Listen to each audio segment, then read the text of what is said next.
हम आज उस होटल के सामने खड़े हुए हैं जहां पर पूरा जमावड़ा शिवसेना के आदित्य ठाकरे का यहां लगा रहा और उन्होंने हालांकि उन्होंने अपने प्रेस कॉन्फ्रेंस में केवल यही कहा कि हम ये मेरी यात्रा धार्मिक यात्रा है और इसका कोई लेना देना राजनीति से नहीं है। उन्होंने ये भी कहा कि ये हमारी परिपाटी रही है कि हम जब भी कोई चुनाव में लड़ते हैं या उसके बाद वहाँ जीतते हैं, फिर कोई पद ग्रहण करते हैं, तो हम बार बार अयोध्या आते रहे हैं और आगे भी आते रहे हैं, आगे भी आते रहेंगे। तो उन्होंने साफ तौर पे इस बात से इनकार किया कि इस यात्रा के पीछे कोई राजनीतिक मुद्दा है।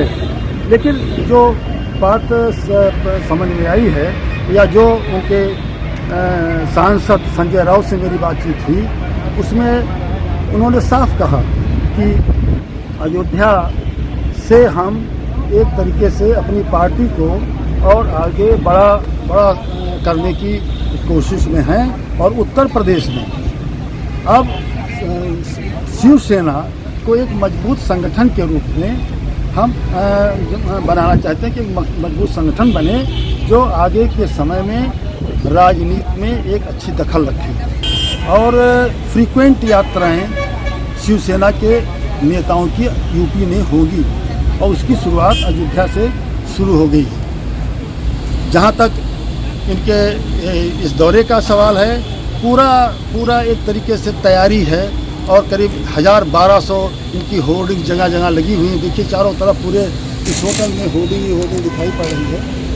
और ये जो होर्डिंग्स हैं ये यही नहीं हैं, ये लखनऊ से लेकर और अयोध्या के सरजू तट तक इस तरह की होर्डिंग लगी है। जाहिर है कि वो अपनी दखल यहाँ दिखाना चाहते हैं। कुल करीब 1200 से ज़्यादा स्वयंसेवक इनके कार्यकर्ता बॉम्बे से यहाँ पर आज से आ गए हैं। सुबह से आए, कल से भी आए।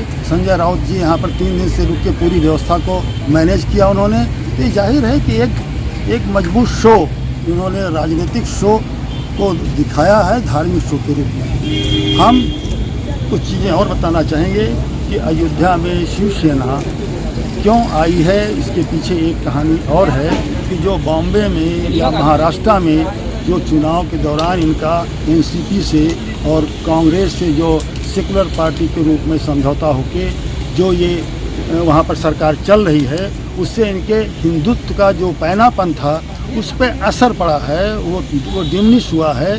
तो अब आगे के चुनाव में ये चाहते हैं कि हिंदुत्व का चेहरा हमारा बरकरार रहे। जहाँ तक सवाल है इनके कार्यक्रम का, तो ये कार्यक्रम एक तरीके से पूरा धार्मिक बनाया गया है। कोई सभा नहीं, कोई मीटिंग नहीं।